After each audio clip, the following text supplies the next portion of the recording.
Fala pessoal, beleza? Professor Ítalo aqui, ó, curso Triale, Campo Grande, Mato Grosso do Sul. Em primeira mão para vocês resolver a prova do curso SpaceX 2020, tá certo? A gente vai começar aqui de maneira bem tranquila com vocês a resolução da prova. Então vamos lá, pessoal. Dando início aqui, a gente chega na questão que a gente chamou de 1 aqui, mas no modelo A você teria a questão de número 33. Beleza? Então eu começo lendo com vocês e aí a gente dá sequência aí ao exercício, tá? Ele diz o seguinte, ó, em química orgânica existem várias apresentações de fórmulas, como fórmulas moleculares e percentuais. A fórmula molecular indica o número de átomos de cada elemento em uma molécula da substância. A fórmula percentual indica a porcentagem em massa de cada elemento que constitui a substância. Uma maneira de determinação dessa fórmula é a partir da fórmula molecular, aplicando-se os conceitos de massa atômica e massa molecular, ou seja, ele fez uma introdução para você. Você vai utilizar os conceitos a partir de agora, tranquilo? Então vamos lá. Tratando-se da estrutura e fórmula molecular, aldeídos são substâncias orgânicas que apresentam em sua estrutura o grupo carbonila ligado a um átomo de hidrogênio, na ponta de uma cadeia carbônica. Muito bem. Considere os seguintes aldeídos: metanal, etanal, 3-metilbutanal e 2-metilbutanal. Baseado nas fórmulas moleculares dos compostos citados, o aldeído que apresenta em sua estrutura a fórmula percentual aproximadamente 54,5% em massa do carbono. Na sua estrutura é o... Então vamos lá. Tá aqui, ó, eu preciso que o carbono apresente essa porcentagem. Obviamente, eu tenho que testar isso daí, na sequência. Então, muito bem. Como ele fala lá, o metanal, por exemplo, esse aqui, ó. Eu tenho o quê? Ó, o metanal é esse cara aqui, ó, HCOOH. Sua fórmula, então, molecular seria H2CO. Isso daqui, fazendo a sua massa molar, daria o quê? 30 gramas por mol. Tá? Ou 30 U se fosse a massa molecular. Tudo bem? Olha só, eu vou fazer aqui, ó. Aí eu faria uma regrinha de 3 para ver a porcentagem do carbono nesses 30 gramas. Eu faria aqui, ó, 30 gramas tem 100%. Tá? Se eu colocar aqui 12 gramas, que é o que corresponde ao carbono, 12 gramas apenas, só tem um carbono no metanal, eu teria o quê? X, ou seja, calculando isso aqui, pessoal, daria em torno aí dos 40%, não correspondendo aos 54,5% que ele deseja. Ou seja, eu tenho que saber o quê? Eu tenho que saber a estrutura, né? Então tá bom. Ele comentou carbonila C-dupla O, tá certo? Muito bem. Agora eu vou fazer o etanal. O etanal é esse cara aqui, ó, CH3, C-dupla-OH, certo? Sua fórmula molecular seria o quê? C2H4O2, que corresponde a quanto, pessoal? Que corresponde a 44 gramas por mol. Muito bem. Tá? Ele deu tabela periódica, você ia buscar essas massas molares lá. Sabendo que o etanal dá esses 44 gramas por mol, eu vim aqui, ó, 44 então, que é a massa total, dá 100%. Qual seria a porcentagem de carbono, tá? Ó, eu tenho 2 carbonos, então é 2 vezes 12, que daria 24 gramas. E aí, pessoal, é onde eu chego na resposta, que dá exatamente os 54,5%. Tá? Então, eu já de cara achei a resposta. Letra B. Você não precisaria nem calcular o resto. Tranquilo, pessoal? Fechou? Muito bem. Então, a gente passa para a próxima agora. Aqui teríamos, então, a questão de número 2, né? Pessoal, questão de número 2 para nós aqui, no seu caso em modelo A, seria a questão de número 34. Esta questão é uma questão que envolve cálculo estequiométrico e balanceamento por óxido-redução. Tudo isso na mesma questão. Então nós vamos lá. Vou ler aqui e vou acompanhar com vocês, tá? O oxalato de cálcio, tá certo? Esse aqui, tá? Ele é oxidado por permanganato de potássio em meio ácido. A equação não balanceada é essa daqui, beleza? A equação não balanceada dessa reação é representada a seguir. A soma dos coeficientes da equação da reação corretamente balanceada com os menores coeficientes inteiros e o volume de CO2 liberado quando se faz reagir 384 gramas de oxalato de cálcio por reação completa na condição ambiente, 25 graus Celsius e uma atmosfera. Tudo bem? Então não é CNTP. Por acaso ele já deu esse volume molar. Tá? Nessa condição é 24,5 litros, beleza? Ele vai te dar aqui o R, só que você não vai usar o R. Por quê? Porque ele já deu o volume molar, senão você precisava jogar isso aí no PV-NRT. Não precisa, tá? Muito bem. Então, olha só. Aí ele fala, o que a gente vai ter que fazer inicialmente? Balancear. Não tem jeito de você fazer o cálculo estequiométrico sem balancear a reação, né? Então nós vamos lá. Vamos continuar. Olha só. Então eu tenho aqui, ó, a reação, certo? Eu preciso fazer o quê? Preciso balancear. E é por óxido-redução. Não adianta você tentar fazer por alternativa. Vai ficar complicado. Por alternativa não, por tentativa. Então vamos lá, pessoal. Eu vou passar aqui, ó. Eu vou subir ela aqui um pouquinho, tá certo? Só para ficar melhor para eu... Tá? Para eu fazer para vocês. Muito bem, o objetivo nosso aqui não é, então, fazer o quê? Fazer balanceamento, achando o NOx de tudo isso aí. Então eu vou partir direto, tá? Quem é que vai variar aqui de um lado para o outro? A gente tem que fazer isso aqui. Vai ser o manganês, tá certo? Deixa eu fazer uma linha mais fina aqui. O manganês está aqui, tudo bem. E o outro que vai variar vai ser o carbono.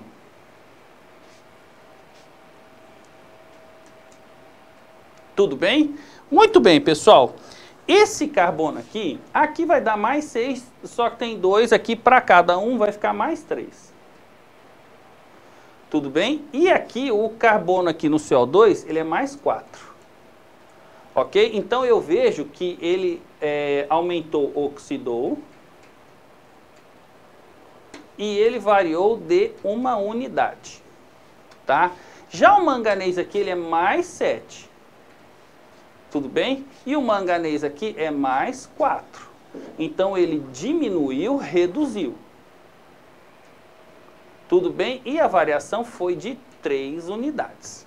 Aí eu preciso de uma espécie da oxidação.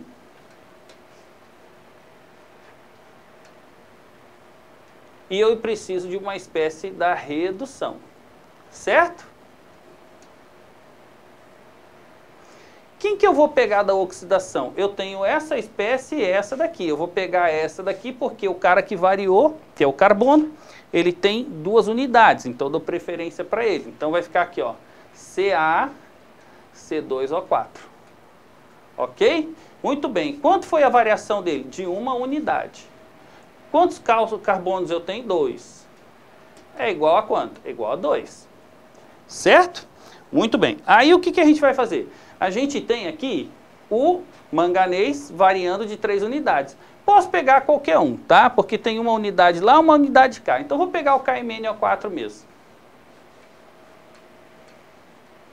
Tranquilo? Muito bem. Eu tenho a variação de 3 e eu tenho uma unidade de manganês, que é igual a 3. Não dá para simplificar. Basta você inverter os valores. Então vai ficar 2 aqui, certo? E vai ficar 3 aqui em cima. Então a gente agora já tem uma referência para começar a balancear esse cara. Então nós vamos colocar aqui, ó, 3Ca. Beleza? E a gente vai colocar aqui, ó, 2KMnO4. O balanceamento por óxido-redução, ele é assim, eu preciso de uma referência. Eu já tenho. Quando eu tenho essa referência, agora você vai por tentativa. Então olha só, eu tenho 2 potássio, né? Então eu venho do lado de cá, eu já tenho 2 aqui. Então aqui você insere uma unidade mesmo. Tá? Beleza, professor. E agora? Olha só, eu tenho aqui, 3 cálcio, né? Então eu venho aqui, ó, eu preciso colocar 3 cálcio aqui. Fechou? Muito bem, prosseguindo. Ou eu tenho aqui, professor, 2 manganês. Então você vem aqui e coloca 2 manganês. E você vai balanceando. Quantos carbonos tem aqui? 2 vezes 3, 6, né? Então você vem aqui e coloca 6. Ok? E aí você continua mexendo, né? Eu tenho 3 enxofres aqui. Mais um aqui dá um total de 4. Você vem aqui, ó. 4 enxofres, certo? Vê a quantidade de hidrogênio. Quantidade de hidrogênio agora é 4 vezes 2, 8. Então você precisa colocar aqui 4 para multiplicar por 2 dá 8 hidrogênios. Muito bem, agora já tem essa equação balanceada. O que eu tenho que fazer agora? Eu tenho que balancear, já está balanceado, eu tenho que simplesmente somar os menores coeficientes aí, né? Então vai ficar o quê? 3 e 2, 5, e 4, 9. E 3, 12, 13, 14, 15, 19, mais 6, 25. Então, beleza, eu já tenho aqui, ó, é 25. Por enquanto, eu tenho aí, ó, ou é a letra A, ou é a letra C, ou é a letra D. 22 já está fora, tá certo? Muito bem. O que eu vou fazer? Ó, não pode ser nem essa daqui, não pode ser nem essa daqui. Né? Então, vamos lá. Olha só, agora eu vou mexer com o cálculo estequiométrico, né? O cálculo estequiométrico, ele vai fazer o seguinte.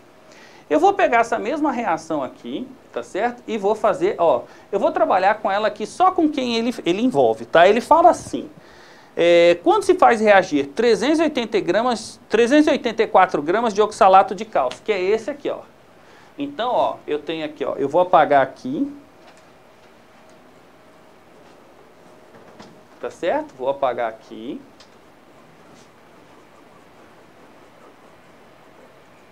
Tudo bem? E vou fazer ali em cima.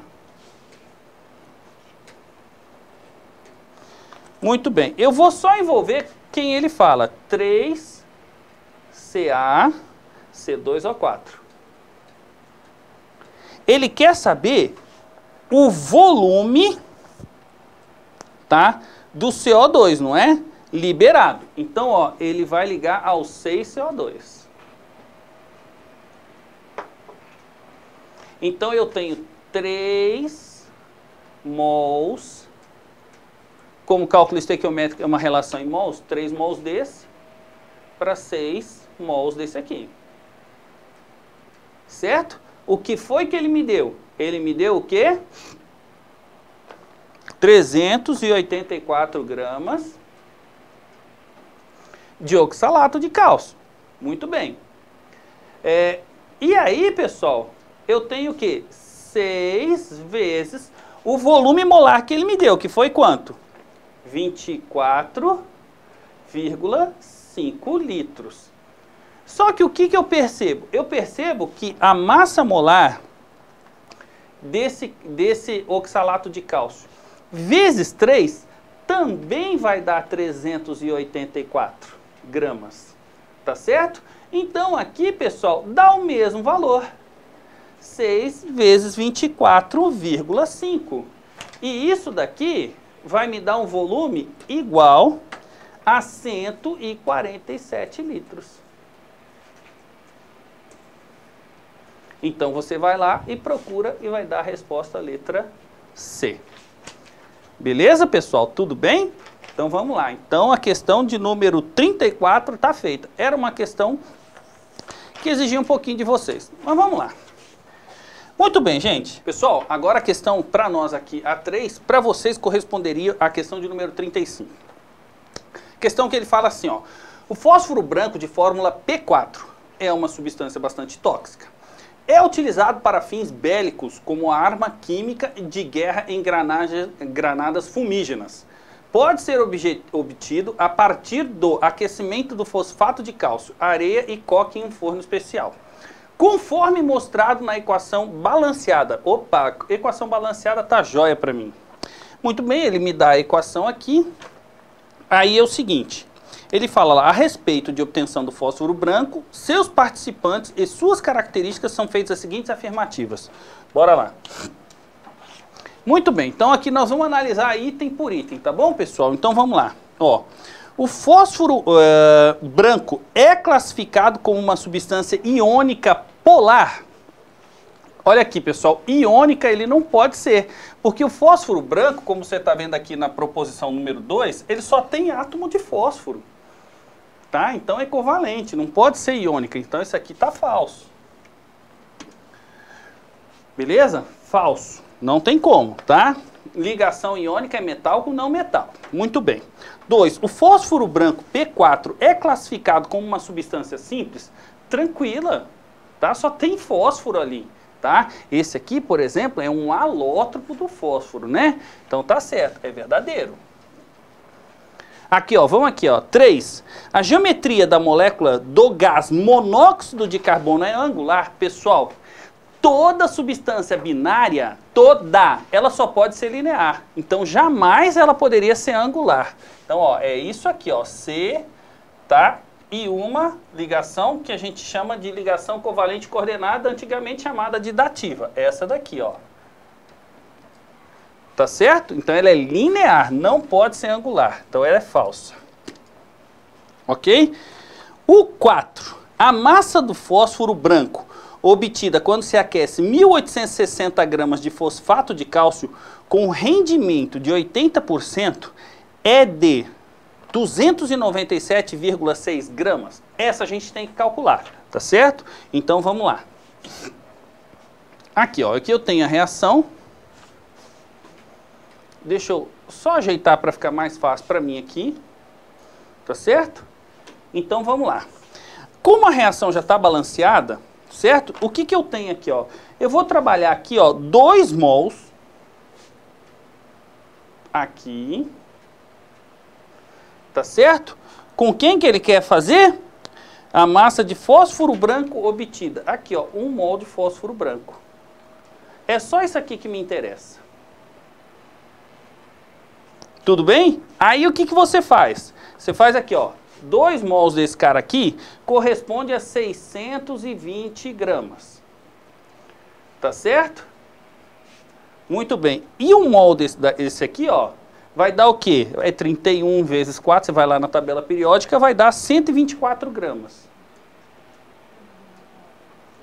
Beleza? Aí o que ele me deu? Ele me deu a massa do fosfato de cálcio, tá certo? Ele me deu 1.860 gramas. Muito bem. Quanto que eu vou obter aqui? Aí você faz a sua regrinha de 3, vai dar o quê? 372 gramas. Mas, aqui é o rendimento teórico. Ele fala para mim que a reação teve rendimento de 80%. Então, você tem que fazer uma regrinha de 3, tá? Então, isso aqui é sempre para 100%. É técnico, a reação ela é técnica. Ela sai com rendimento teórico que é sempre 100%. Agora, você faz um desvio para 80%, que vai dar X, tá certo? Quanto que dá esse X aí, pessoal? Fazendo a sua continha aí, você chega a 297,6 gramas, exatamente do jeito que ele te deu lá. Então vamos voltar aqui, ó. Então eu posso dizer que essa 4 é verdadeira. Aí ele fala, distribuição eletrônica do átomo de cálcio no estado fundamental. Qual que é o número atômico do cálcio, professor? Ah, o número do cálcio atômico, o Z, é o quê? É 20. Então eu vou lá, 1s2, 2s2, 2p6, 3s2, 3p6, 4s2. O que ele está me dando aqui? Uma distribuição que não atende aos meus anseios de número atômico 20. Então essa daqui, a 5 é falsa. Certo, pessoal? Então corretas a 2, tá certo? E a 4. Então aí eu vou chegar na conclusão que é a letra B. Aqui, ó, letra B. Tá certo? Deixa eu puxar para baixo aqui para você enxergar melhor. Tá? Letra B seria a resposta, atendendo aos nossos anseios. Tudo bem, pessoal? Então vamos lá. Prosseguindo aí. Eu tenho aqui uma nova situação, tá? Que também vai envolver cálculo estequiométrico. Ok? Então eu tenho aqui, ó, vou ler para vocês a questão de número 4, que corresponde à questão de 36 no módulo A, tá? Então vamos lá. O carbeto de cálcio, que é esse aqui, ó, o CaC2, ok? É muito comum em equipamentos usados por exploradores de cavernas para fins de iluminação. Ele reage com a água e gera como um dos produtos o gás acetileno, que é o etino, de fórmula C2H2. Tá certo? Você vai ver que ele também tem aqui, porque ele vai falar da combustão, tá, deste mesmo gás, ok? Aí ele fala o seguinte, ele me deu a reação aqui, ó, balanceada, esta aqui balanceada, aí ele fala, sequencialmente esse gás inflamável pode sofrer uma reação de combustão completa, liberando intensa energia, conforme a equação não balanceada a seguir. E essa aqui ele já não balanceou, e a gente tem que balancear. Tá certo? Então, ó, pessoal, quantos carboninhos tem aqui? Tem 2 carbonos, não é? Então aqui você precisa jogar 2, ó. Tem que jogar 2 aqui. Eu tenho que balancear direitinho, certo? Balanceia. É a única coisa que você tem que fazer. E aqui que vai dar 5 sobre 2. Tá? 5 sobre 2, ó, 2. Tranquilo? Então, vamos lá. Ele fala o seguinte. Uma massa de 512 gramas de carbeto de cálcio com pureza de 50%. Pessoal, então, ó, 512 gramas, 100%. 50% é metade disso, né, pessoal? Então, na verdade, só vai reagir o quê? A metade disso daí. A metade disso daí, quanto que é? 256 gramas. Que é a massa pura. Já sei, tá? Beleza. Ele fala o seguinte, ó.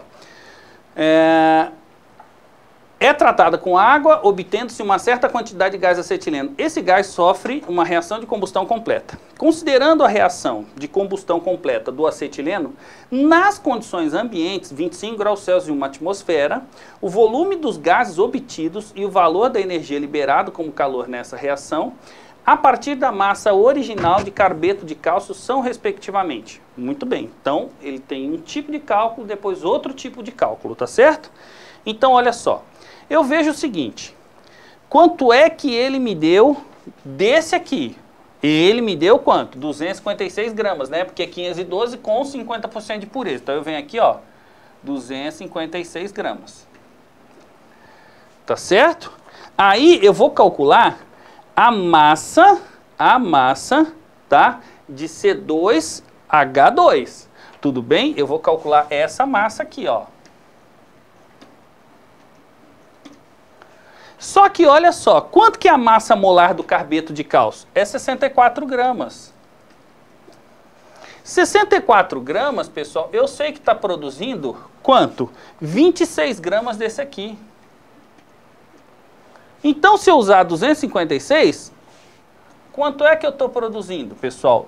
DC2H2. Eu estarei produzindo 104 gramas. Por que eu achei a massa desse aqui? Porque agora eu tenho uma referência para jogar aqui.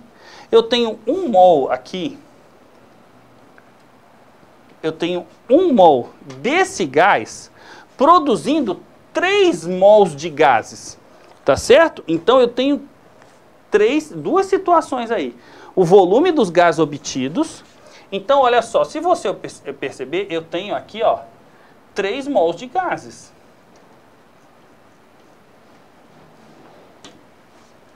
Deixa eu subir um pouquinho aqui. Eu tenho 1 mol desse aqui produzindo 3 mols de gases. Certo? O que eu vou fazer? Eu vou fazer o seguinte. Quanto foi que eu produzi aqui? 104 gramas, não é? 104 gramas de C2H2. Então, ó, 104 gramas. Qual vai ser o volume de gases? Sabendo o que? 1 mol desse cara aqui, que tem o que? 26 gramas. Produz 3 mols de gases. Tá certo? Então, ó, agora 3 mols, pessoal, vezes o quê? 24 2,5 litros, que é o volume molar, né? Beleza. A hora que você fizer a sua regrinha de 3, você chega a 294 litros. Opa! Opa, eu já achei a primeira parte, tá? Eu já achei o volume de gases produzido a partir de 256 gramas de carbeto de cálcio puro. Porque ele partiu de quanto? Ele partiu de 512, só que com 50% de pureza. Então, dava para você somar as duas também, tá? Dava para você somar as duas situações. Eu preferi fazer em uma e jogar em outra, por quê? Porque a partir de agora, eu vou fazer a segunda parte, tá certo? Eu já descobri que é 104 gramas de acetileno que foi produzido ali na primeira reação. Beleza? Vamos passar para frente? Aqui, ó. Eu vou usar de novo essa situação. Só que agora eu vou pegar essa daqui e vou balancear aí, lembra? Ela aqui era 2, né? E aqui dava 5 sobre 2, né? O2. Bom, o volume de O2 aí, o número de mols de O2 não me importa agora. Agora, o que eu sei? Que o calor de combustão dessa daí dá quanto? O calor de combustão dá 1.298 kJ. Então, eu vou fazer aqui, ó. 1 mol de C2H4, que tem 26 gramas, gera uma quantidade de calor liberada de 1.298 kJ. Quanto foi que eu produzi de carbeto de acetileno na primeira reação? Foi 104 gramas. Então, a nova quantidade de calor vai ser equivalente a quanto? 5.000. Por que negativo? Porque toda combustão é exotérmica, tá? Tem que liberar calor. 5.192 quilojoules. Muito bem.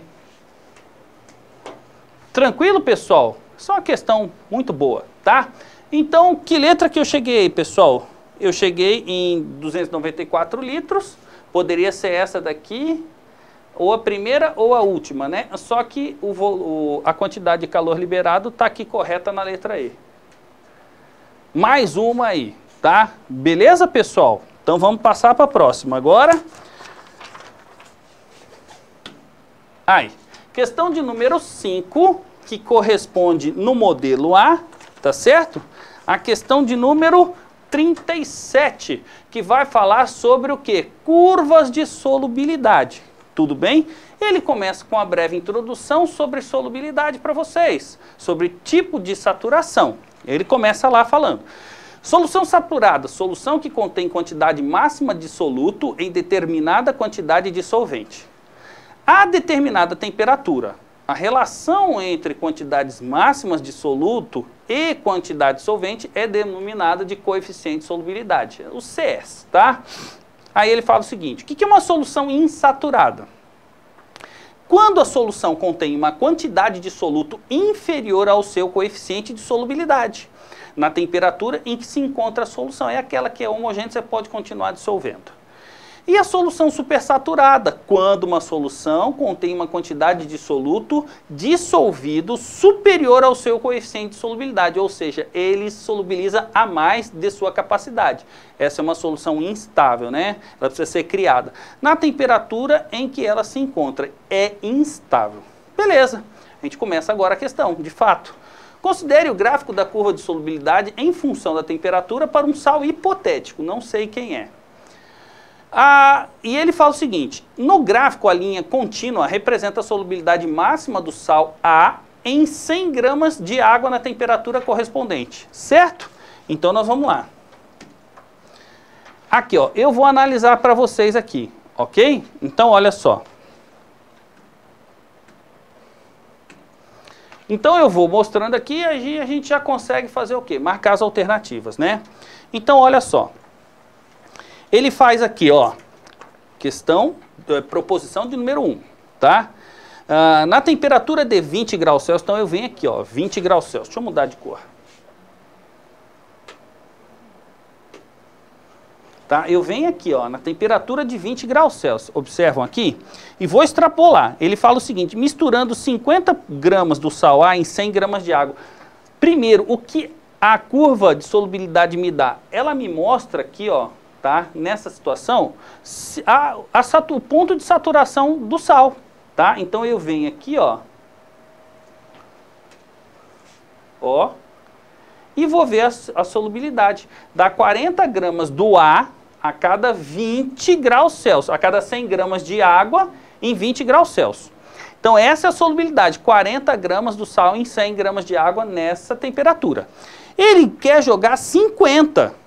Se ele colocar 50, ele põe 10 gramas a mais que não vai dissolver, vai ficar de corpo de fundo.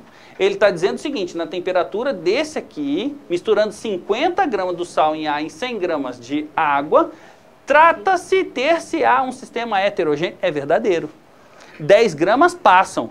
Então, ó, você vai jogar além da capacidade. Então, fica 10 gramas de corpo de fundo. Ou seja, essa questão é verdadeira. Então, a 1 é verdade, tá? Vamos na 2? Ele fala o seguinte. Na temperatura de 40, eu venho aqui, ó. E vou extrapolar. Eu vou ver a solubilidade de A nessa temperatura. Eu não vou nem ver o que ele está pedindo. Ó, eu venho aqui. Opa! Eu posso dissolver 60 em 100. 60 gramas do A é o máximo que eu consigo dissolver em 100 gramas de água nessa temperatura. Ele fala o seguinte, na temperatura de 40 graus Celsius, se eu colocar 50 gramas do sal A, beleza, ó, 50 gramas está abaixo da curva, que é 60 no máximo, tudo bem? Em 100 gramas, produzirá uma solução insaturada? Sim, isso é verdadeiro. Eu poderia dissolver ainda mais 10 gramas, tá certo, do A. Então vamos prosseguir. O 3. 200 gramas de água dissolvem totalmente 90 gramas do sal A em 30 graus Celsius. Então, vou ter que ir lá de novo. Em 30, aqui, ó. Vou ver a saturação dele. Eu posso dissolver 50. Em 30 graus, eu dissolvo 50 gramas do sal A cada 100 gramas de água. O que ele está dizendo aqui, ó? 200 gramas de água, ou seja, ele dobra a capacidade de água, dobra a capacidade de dissolução. Então, em 200 gramas, eu poderia dissolver 100 gramas de A. Ele está falando o seguinte, ó, dissolvem totalmente 90 gramas do A. Tá certo, ele poderia dissolver 100, está dissolvendo 90, ainda poderia dissolver mais 10. Então, outro item verdadeiro. Tá certo? Agora vamos para o 4. Tá? E é a última alternativa aí, né? Ó, uma solução contendo 60 gramas do sal A em 100 gramas de água será saturada a 60 graus Celsius. Vamos ver, vamos a 60 aqui, ó. A gente vem até aqui e vê a solubilidade, ó. Eu posso dissolver em 100 gramas de água 80 gramas desse sal em 60 graus Celsius. Ele fala o seguinte, uma solução contendo 60 gramas, eu poderia dissolver quanto? 80, né? Ele colocou 60, então tem que dar insaturada. Vamos ver o que. Ele fala que em 100 gramas de água será saturada. Não, é insaturada, que ele pode dissolver até 80. Ele colocou só 60 e ainda sobra 20 para ele adicionar. Tá certo? Essa 4 é falsa. Beleza? Então, o que me dá de alternativa? A letra E. Vamos marcar aqui, itens 1, 2 e 3. A 4 está incorreta. Beleza? Então vamos lá, bora para frente. Aqui, 6, que corresponde a 38. Tudo bem? Uma questão tranquila para a gente. Ele fala o seguinte, ó. No fenômeno físico, a composição da matéria é preservada, ou seja, permanece a mesma antes e depois da ocorrência do fenômeno.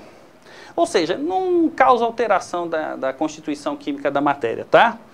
Reação química é toda transformação que modifica a natureza da matéria. Fenômenos químicos, forma novas substâncias. No fenômeno químico, a composição da matéria é alterada. Sua composição antes de ocorrer o fenômeno é diferente da que resulta no final. Tá certo? Então, olha só, eu tenho aqui 4 reações.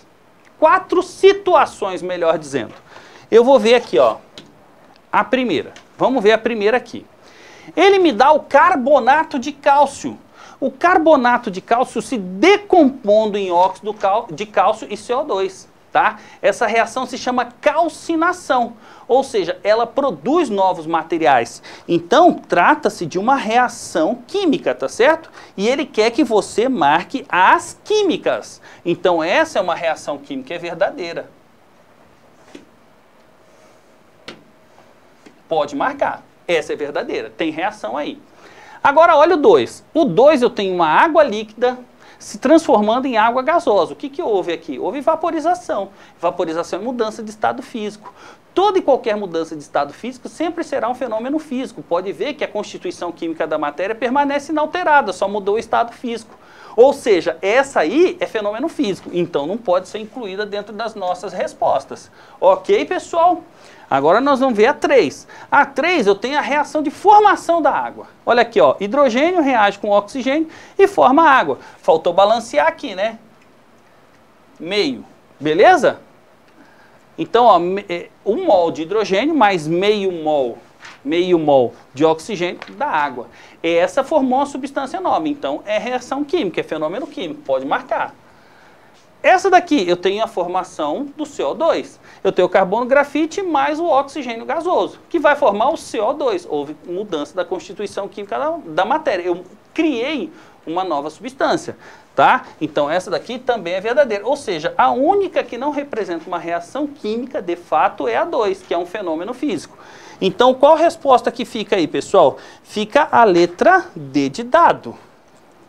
Muito bem, pessoal. Agora eu finalizei a minha parte. Então, fiquem com Deus. Um abraço para vocês. Espero que vocês tenham ido bem na prova. Vocês ficam agora com a continuação da resolução da prova, que é o professor Eric, tá bom? Um abraço. Fica com Deus. Até mais. Olá, pessoal. Meu nome é Eric. Eu sou professor aqui do cursinho Triale e vou dar continuidade à resolução da prova de Química. Lembrando que nós estamos resolvendo a prova do tipo A e nós vamos fazer agora, pessoal, a questão que aqui está marcado como 7, mas que corresponderia à questão 39. Uma questão sobre difusão de gases. Então ele fala o seguinte: gases apresentam um fenômeno chamado de difusão de gases. Difusão gasosa é um movimento espontâneo das partículas de um gás de se espalharem uniformemente em meio das partículas de um outro gás ou de atravessarem uma parede porosa. Caso vocês não tenham entendido isso que ele falou, pensa numa chaminé jogando gás para fora, para o ambiente. Esse gás que está sendo jogado, ele está sofrendo um processo de difusão.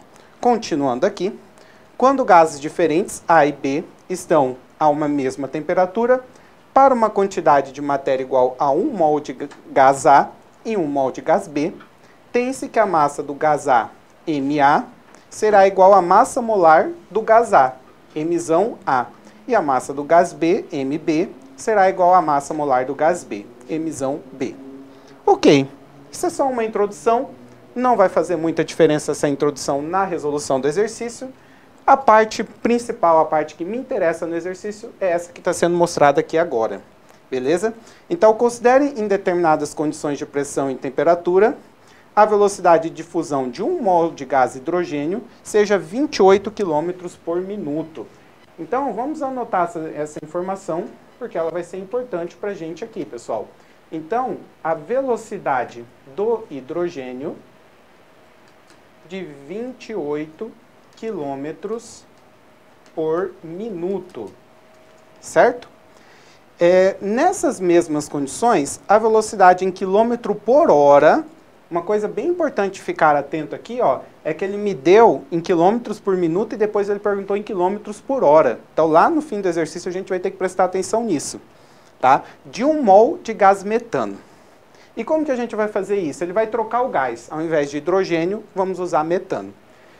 Bem, existe uma fórmula para difusão. E como que funciona essa fórmula, pessoal? A fórmula é o seguinte: você vai relacionar a velocidade de dois gases diferentes, um gás A e um gás B, e essas velocidades elas vão ser igual à raiz quadrada das massas molares, só que aqui a gente vai fazer invertido, tá? A gente vai colocar a massa molar de B em cima e a massa molar de A embaixo, certo? Então deixa eu só arrumar meu Bzinho aqui. Não ficou muito bonito, agora o Bzinho está melhor. E aí a gente vai definir. nós temos um gás que eu vou definir como A, que é o H2, e o gás B eu vou falar que é o CH4, tá? Lembrando, pessoal, que a gente vai precisar das massas molares, né? Massa molar de B e massa molar de A. Então, o H2, cada hidrogênio pesa 1 grama por mol, o H2 vai pesar 2 gramas por mol. Enquanto o outro gás que ele está trabalhando nessa questão, o gás metano, o CH4, ele tem a massa molar de 16 gramas por mol. Correto? Bem, aqui ó, nós já temos praticamente todas as informações necessárias. Ó. Das coisas da fórmula, nós já temos a velocidade do gás A, que eu vou considerar o H2, a massa molar de A, a massa molar de B. Vai ficar faltando somente a gente descobrir qual é a velocidade de B. Então, nós vamos substituir na fórmula. Como que fica a substituição aqui, ó? Então, velocidade de A, 28. Velocidade de B, essa eu não sei, essa eu quero descobrir. A massa molar de B, lembrando, pessoal, que o B é o metano, tá? Então, a massa molar de B é 16 e a massa molar de A é 2. Basta, então, a gente resolver essa conta e nós chegaremos à resposta. E aqui, quando você tem uma conta, você tem, digamos assim, vários caminhos diferentes para resolver a conta. Eu vou resolver pelo caminho que eu acredito foi o caminho pensado pelo examinador, pelo cara que criou essa questão. Né? Então, ele criou essa questão pensando em se fazer uma conta de tal maneira. Caso você resolva essa conta utilizando um caminho diferente, você não vai chegar no valor exato da alternativa, você vai chegar num valor aproximado. Tá? Então, caso você tenha chego aqui, fez a conta e chegou num valor que não é exatamente os que estão na alternativa, pode ficar tranquilo que você pode ter feito certo, você vai ter chego num valor aproximado. Tá? Mas como que o examinador pensou em fazermos essa conta? Ele pensou em a gente fazer o seguinte, ó. 16 sobre 2 é 8, então nós faríamos aqui a raiz de 8, certo? E aí, para a gente dar continuidade, ele deu lá para a gente, para utilizarmos a raiz de 2 igual a 1,4. Então, esse 8 aqui, eu tenho que, de alguma maneira, usar a raiz de 2, né? Então, o que eu vou fazer aqui vai ser o seguinte. Eu vou falar que 8 é a mesma coisa que 4 vezes 2. Né? Porque fazendo isso, nós vamos chegar... a raiz de 4 é 2, então nós vamos ter aqui 28 sobre VB. Raiz de 4 é 2, e a raiz de 2 eu vou deixar como raiz de 2 por enquanto, e depois, no fim, que eu terminar tudo, eu transformo em 1,4. E aqui, pessoal, já para nós ganharmos tempo, para já resolvermos direto, né, nós teríamos que VB é a mesma coisa que 28 dividido por 2 raiz de 2. Certo? 28 por 2 é a mesma coisa que 14. E a raiz de 2 ele pediu para nós utilizarmos como 1,4. Certo? 14 dividido por 1,4. Chegamos à velocidade de 10 km por minuto. E como eu falei lá atrás, quando nós estávamos fazendo a leitura do enunciado, nós achamos a velocidade em quilômetros por minuto, mas o exercício pediu em quilômetros por hora. Pô, e agora? O que eu vou fazer, pessoal? Se eu quero em quilômetros por hora? Eu posso até fazer por uma regra de 3. Quando a gente fala velocidade, nós estamos relacionando uma distância e um tempo. Se eu falo que a velocidade do meu gás é 10 km por minuto, eu estou falando que ele percorre 10 km a cada 1 minuto. Correto? Bem, ele quer em quilômetros por hora. Então, a pergunta que eu vou fazer é quantos quilômetros ele percorre em 1 hora?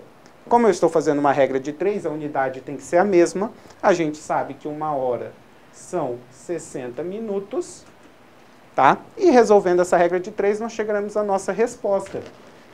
Que a nossa resposta vai ser 600 quilômetros por hora.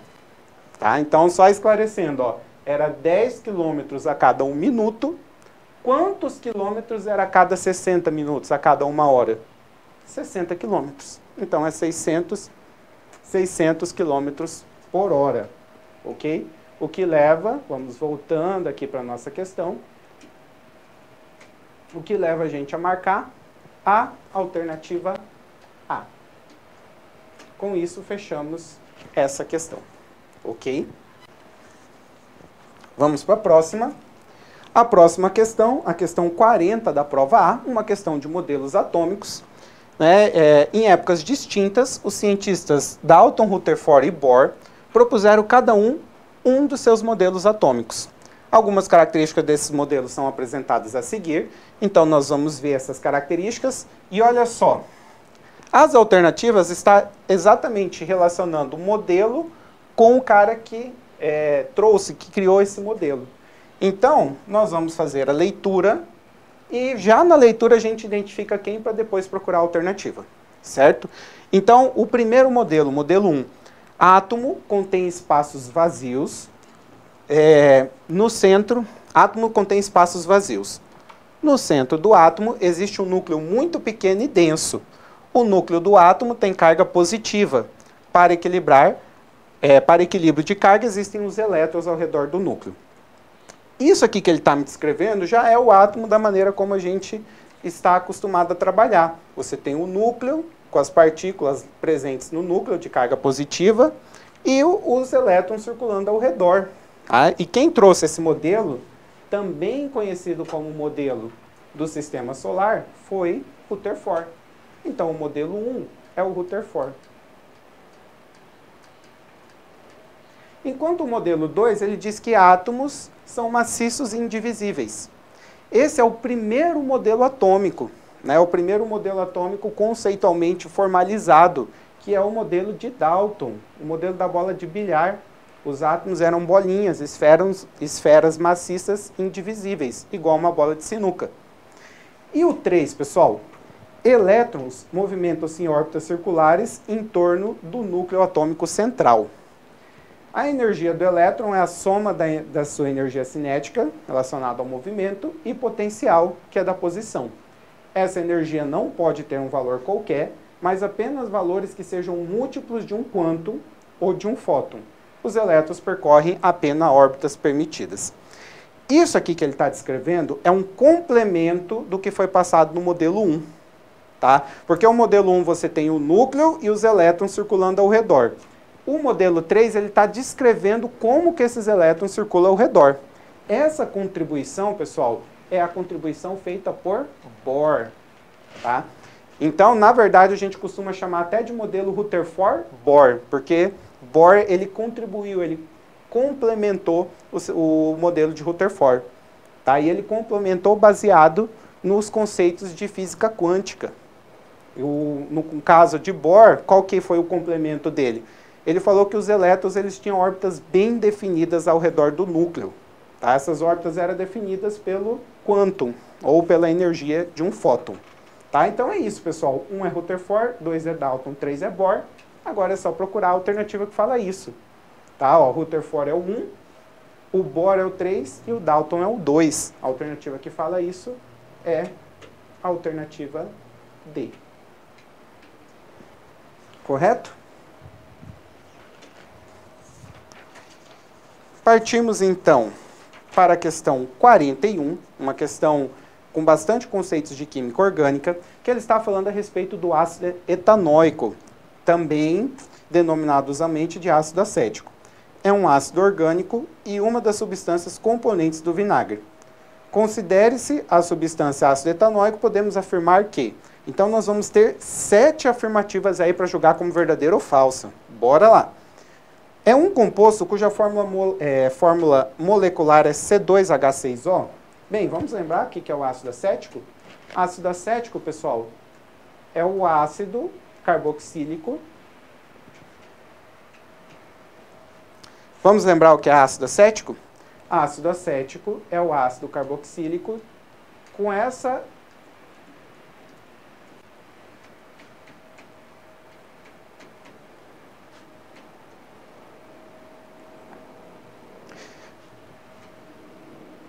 Vamos lembrar, então, o que é o ácido carboxílico?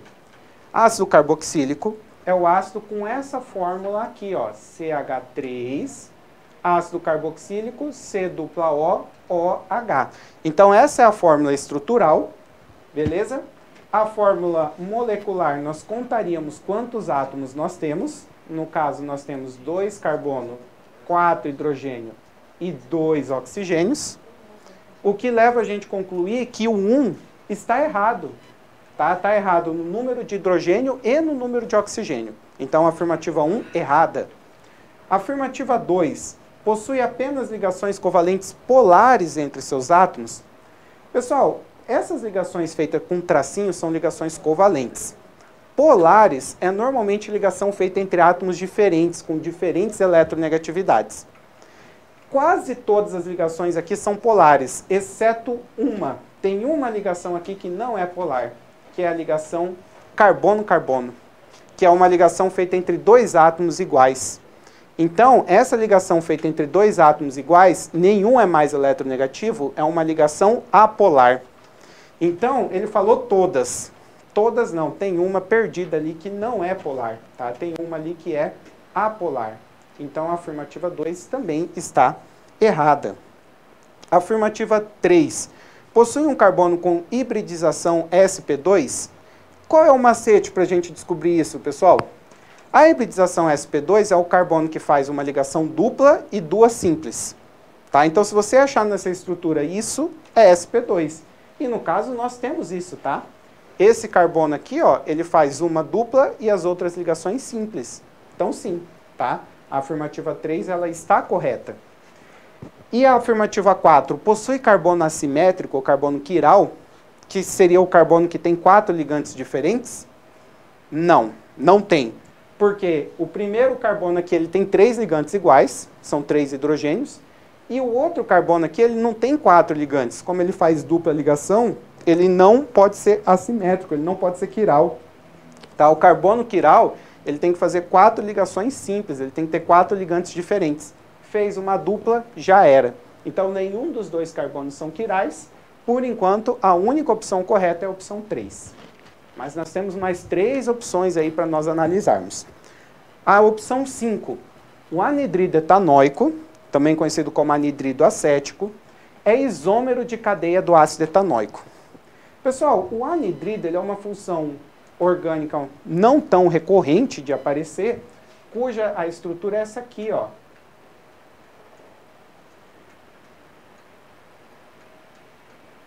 Esse é o grupo funcional de um anidrido.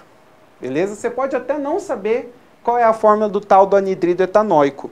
Você já consegue descartar os 5, pessoal, porque no grupo funcional do anidrido eu já tenho 3 oxigênios. E se nós voltarmos aqui, ó, o ácido etanóico ele só tem 2. Então, mesmo que eu não soubesse o que é um anidrido etanóico, eu posso falar que não é isômero justamente pela quantidade diferente de oxigênios. Isômero teria que ter a mesma quantidade. Tá? Mas o anidrido etanóico, na verdade, é esse grupo funcional anidrido aqui, ó, acompanhado de 2 carbonos, um de cada lado. Ou seria a reação de 2 ácidos etanóicos, na qual você tira a água e junta os ácidos, você acaba obtendo essa forma. Tá? Mas está errado. 6. Pode ser obtido pela oxidação enérgica do but2-eno em presença de permanganato de potássio e ácido concentrado? Bem, o que é o but2-eno? But2-eno é o hidrocarboneto, na qual nós temos aqui, ó, a dupla ligação. 4 carbonos, dupla ligação no segundo carbono, esse é o but2-eno. E o que nós vamos fazer aqui? Nós vamos fazer a oxidação enérgica. Como que funciona a oxidação enérgica? No caso aqui, a gente vai oxidar, usando permanganato de potássio e ácido. Então, para eu ganhar um espaço, vamos jogar para cá. Pessoal, a oxidação enérgica, ela vai atacar a parte mais sensível da molécula, que é a ligação dupla entre carbonos. Tá? Então, ela vai conseguir romper essa ligação dupla aqui, ó, entre os carbonos, que é a parte, digamos, mais reativa, mais fácil de reagir dessa molécula. E como ela é uma oxidação enérgica, ela vai oxidar esses dois carbonos aqui o máximo possível, o máximo que eu conseguir, tá? E o máximo que eu consigo, rompendo a dupla ligação e oxidando esses dois carbonos, é justamente transformando eles em ácido carboxílico, tá? Ela não consegue romper a ligação simples. Então, eu mantenho a ligação simples e as outras ligações eu encho o máximo possível de oxigênio, tá? Vai acontecer isso com esse carbono, vai acontecer isso também com esse carbono, só que nesse caso aqui, ó, no outro carbono vai dar o mesmo produto. Caso vocês não tenham visualizado, ó, o outro carbono vai ficar aqui, ó.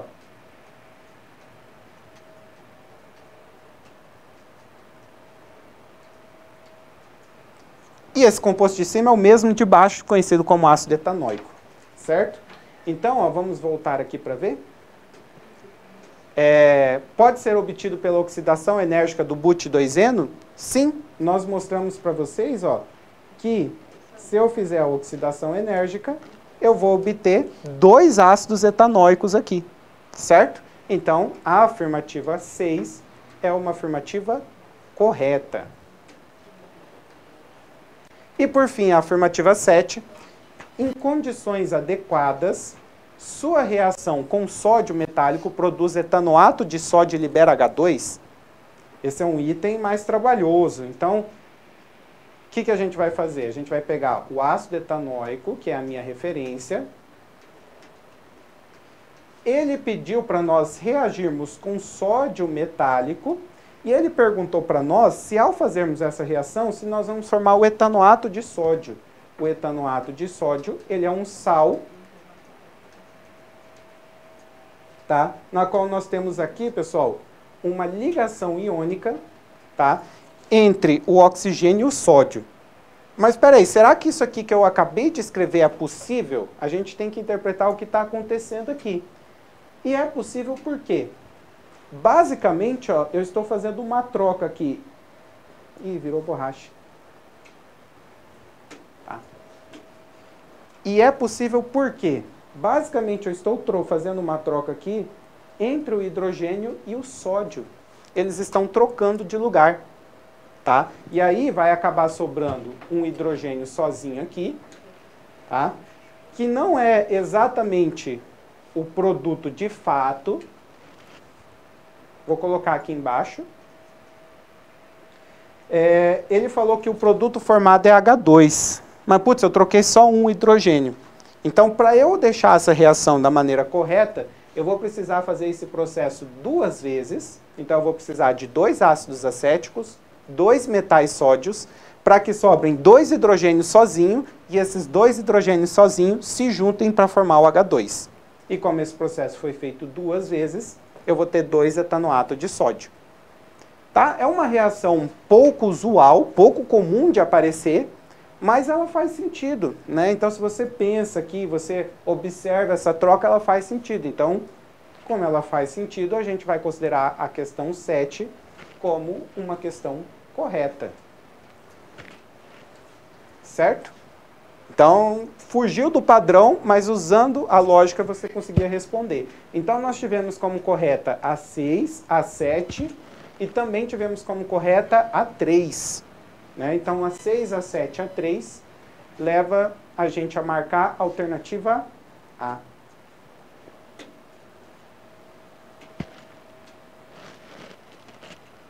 Com isso, fechamos essa questão. Partimos para a próxima. Próxima questão, diagrama de fase, certo? Então, o diagrama de fase são gráficos construídos para indicar uma condição de temperatura e pressão de uma substância e suas mudanças de estado.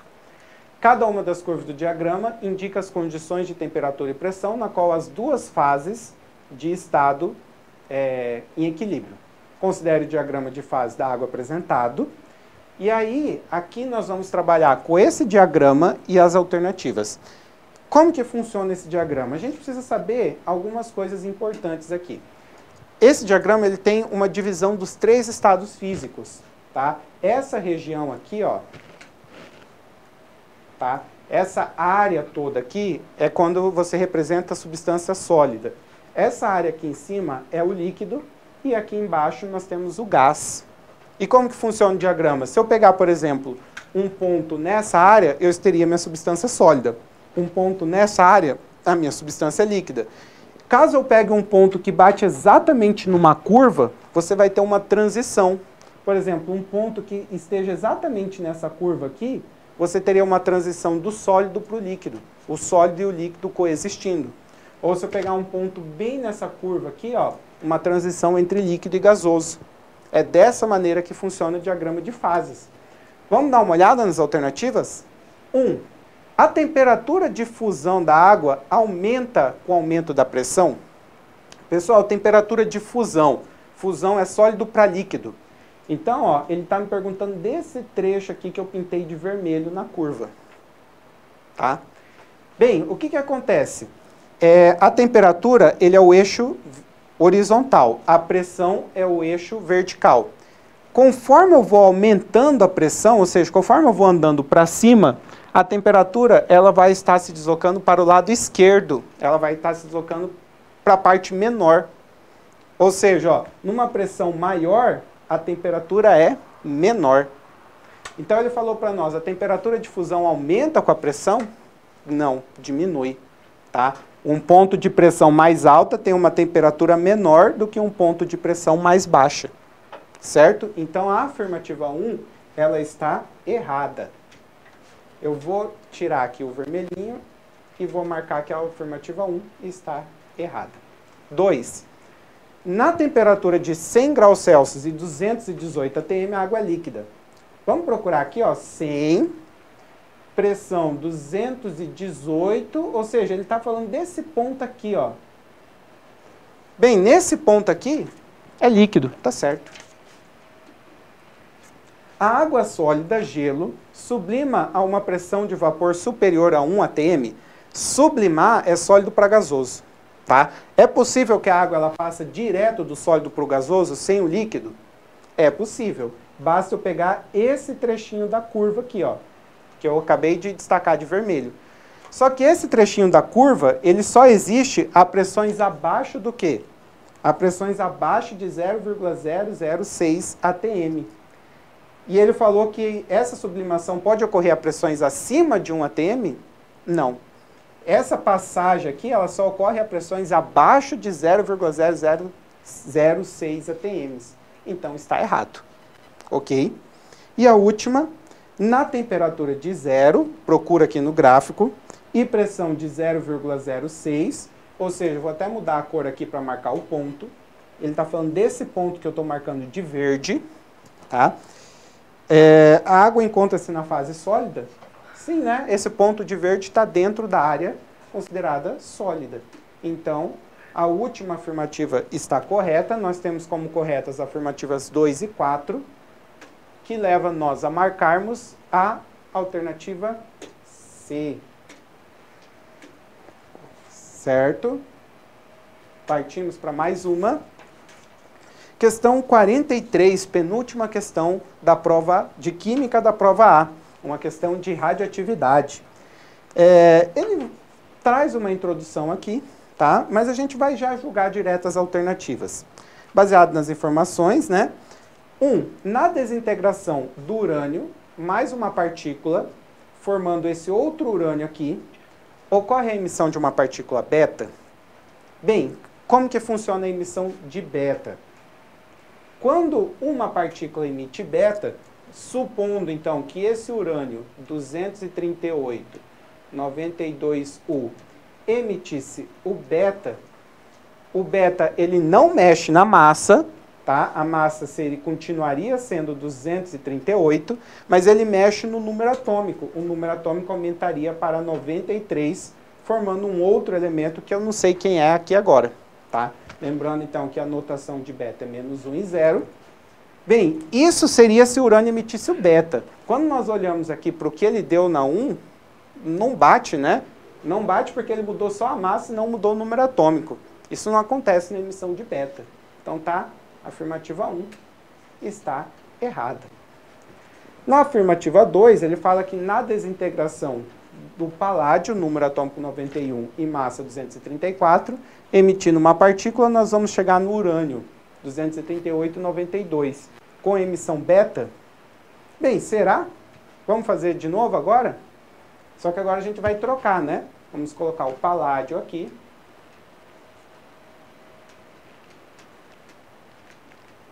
E nós vamos emitir um beta. E como nós acabamos de ver, o que, que o beta faz? O beta, ele não mexe na massa, então a massa continua sendo 234, mas ele aumenta em um número atômico. Então, de 91 passaremos a ter 92. 92 é urânio. Pessoal, aqui, o slide que está sendo apresentado para vocês, ele está com um pequeno probleminha, que eu olhei aqui na prova e falei, eita, tem algo diferente. Está aqui no slide 238, mas está digitado errado aqui, tá? Olhando a prova, pessoal, na prova está 234, tá? Então, como na prova está 234, aí bate certinho, certo? E aí, essa afirmativa passa a estar correta, beleza? Então, a afirmativa 2, ela está correta. Vamos continuar aqui? 3. A partícula alfa ela é composta por 2 prótons e 4 nêutrons. Isso aqui é um item para pegar os apressadinhos, porque os apressadinhos, eles lembram, né, que alfa é 4, 2, alfa, não é isso? Aí, opa, tá certo. Não, tá errado, tá? Afirmativa 3 está errada, por quê, pessoal? É 2 prótons e 4 de massa, tá? Massa é prótons mais nêutrons. Como é 4 no total, é 2 prótons e 2 nêutrons, não 4 nêutrons. Beleza? Então, a afirmativa 3 está errada. 2 prótons e 2 nêutrons estaria certo. 4. Uma partícula beta tem carga negativa em massa comparável ao próton? Quem não lembra, pessoal, a partícula beta é um elétron. Tá? Então, como a partícula beta é um elétron, ela tem carga negativa, certinho. E massa comparável ao próton? Errado. O elétron, ele é uma partícula muitas vezes mais leve que o próton. Então, a massa de elétron e próton é completamente diferente. 5. O urânio pode naturalmente sofrer um decaimento radiativo, emitindo sequencialmente 3 alfas, 3 partículas alfa e 2 beta, convertendo-se em rádio? Bem, vamos fazer isso aqui? Lembrando, se eu não me engano, tá? Sem fazer esse item 5, que é o mais trabalhoso, acho que você já tinha... você já conseguia marcar qual é a alternativa correta. Tá? Já dá para você matar que a alternativa correta é a D. Mas vamos fazer o item 5, né? Por desencargo de consciência aqui. Então, nós temos o urânio, que vai estar emitindo 3 partículas alfas, lembrando que o alfa é 4 e 2, e vai estar emitindo 2 partículas beta, que é o 0 e menos 1. Quem será que vai formar? Será que vai formar esse rádio aqui, que ele está me falando?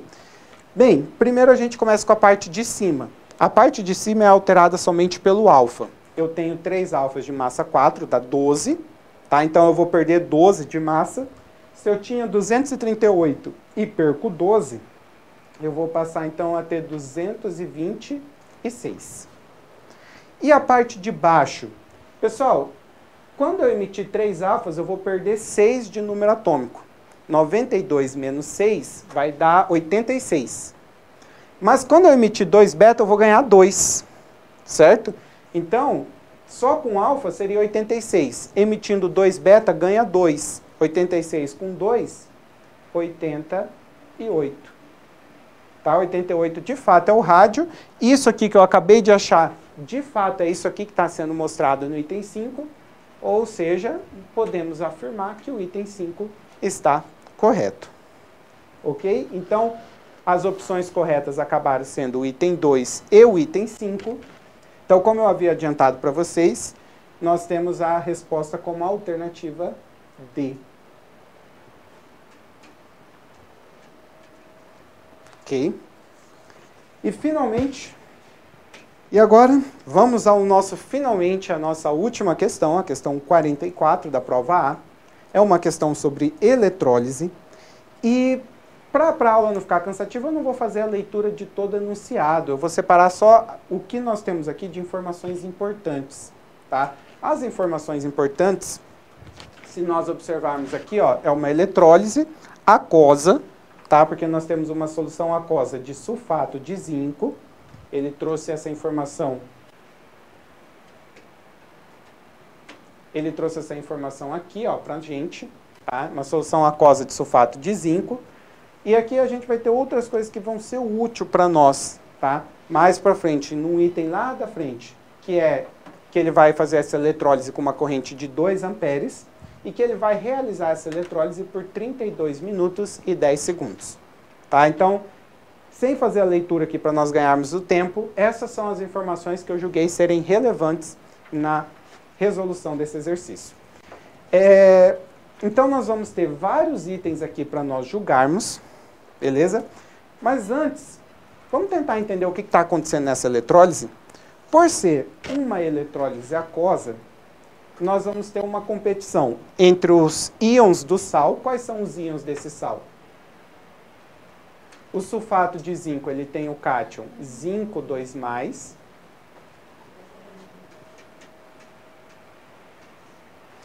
Então, quais são os íons desse sal?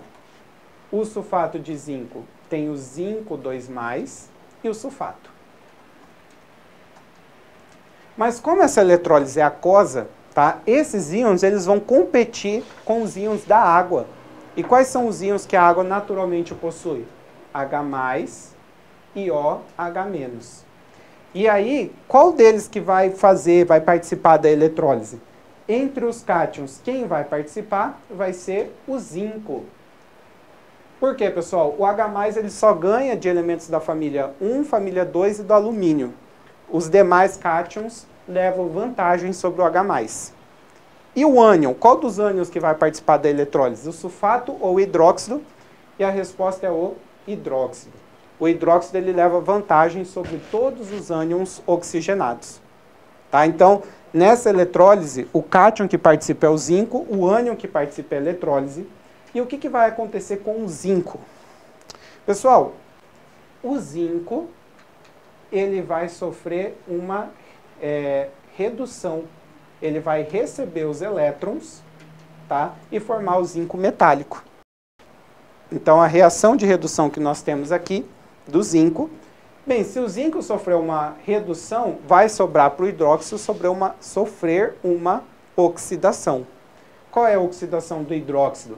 É uma reação que você tem que saber quando você estuda eletrólise, né?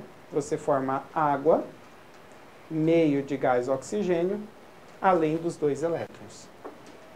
Tá? Então, são essas as duas reações que vão ocorrer na eletrólise, sendo que, ó, o zinco ele precisa receber elétron. Tá? Então, a bateria está fornecendo elétrons para esse eletrodo inerte de grafite. Nesse eletrodo inerte de grafite, os zincos vão se deslocar para receber o elétron e acontecer essa reação que vocês estão vendo aqui. Beleza? Só que o circuito tem que se fechar. Quem que vai fechar o circuito? Os hidróxidos vão se deslocar para o outro eletrodo inerte de grafite, vão fornecer os elétrons, está vendo que os hidróxidos fornecem os elétrons, aí os elétrons fornecidos pelo hidróxido vai fechar o circuito aqui na minha bateria. Isso que está acontecendo nessa eletrólise. Vamos tentar jogar os itens a partir do que eu acabei de fazer? Item 1. Na superfície da barra de grafite ligada como cátodo da eletrólise, ocorre a eletrodeposição do zinco metálico. Ó, na superfície da barra de grafite ligada como cátodo. Pessoal, nós temos 2 barras de grafite, que são eletrodos inertes, serve só para conduzir os elétrons, tá? Quem é o cátodo? É o eletrodo que recebe o cátion. E o que acontece nesse eletrodo que recebe o cátion? Essa reação. Essa reação está formando zinco metálico. Então, o que ele afirmou para nós aqui, ó, está correto. Tá? Na superfície da barra grafite ligada como cátodo, ocorre a eletrodeposição de zinco metálico. Sim, aquela primeira reação. A semi-reação 2, item 2.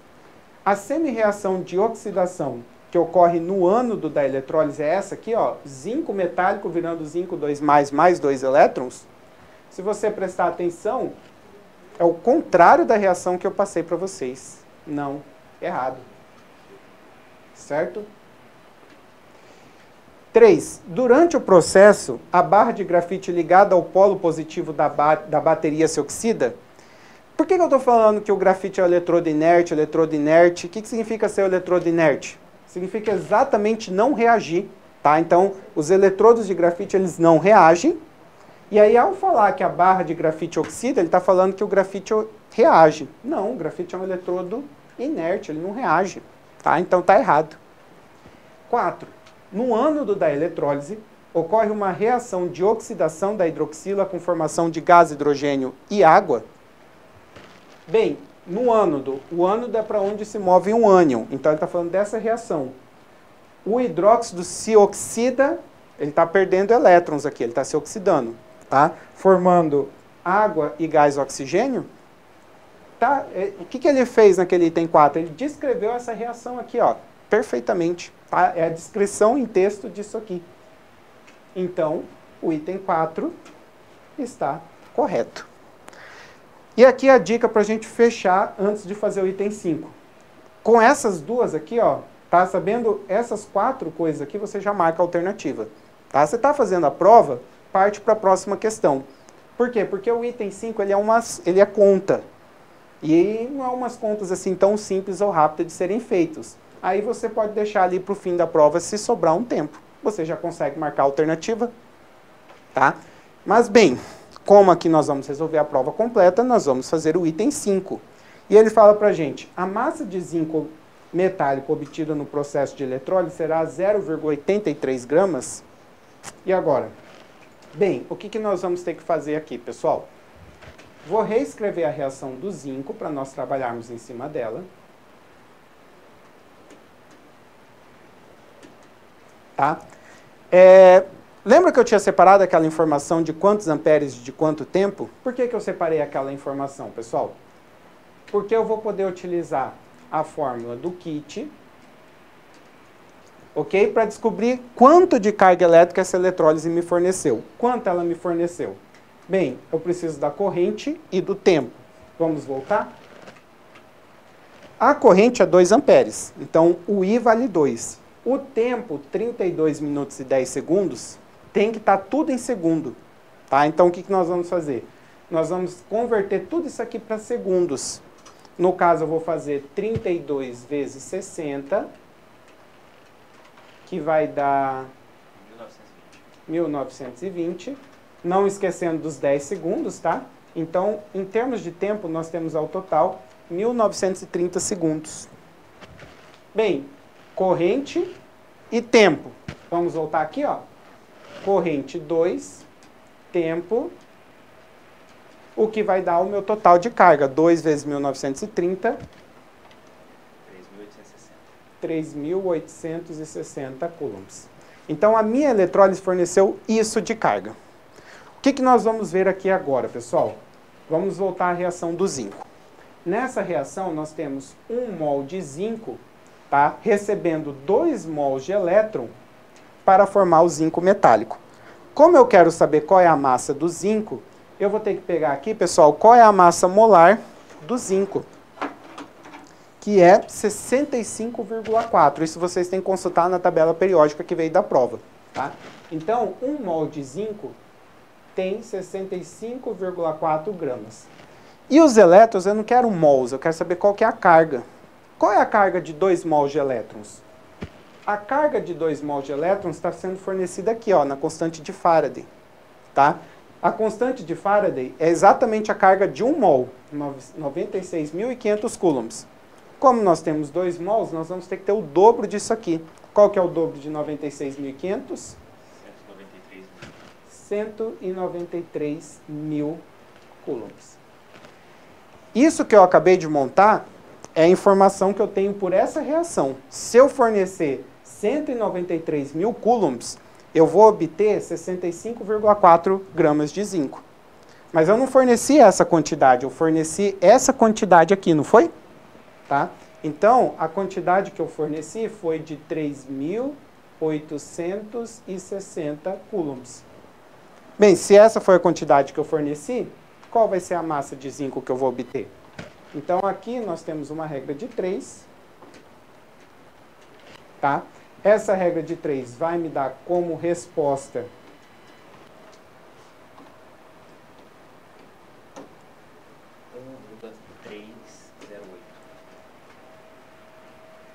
1,308. 5,308 gramas. Essa foi a massa produzida de zinco. E a massa de zinco metálico obtida no processo da eletrólise foi de 0,83. Não, foi de 1,308. Então, a 5, ela está errada. Vamos descer aqui para lembrarmos qual que nós marcamos como certa. A 1 e a 4. Então, como nós marcamos a 1 e a 4 como correta, a afirmativa A.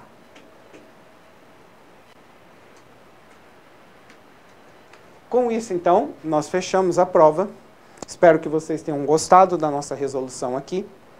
Estamos disponíveis para qualquer dúvidas. E até mais, então, pessoal.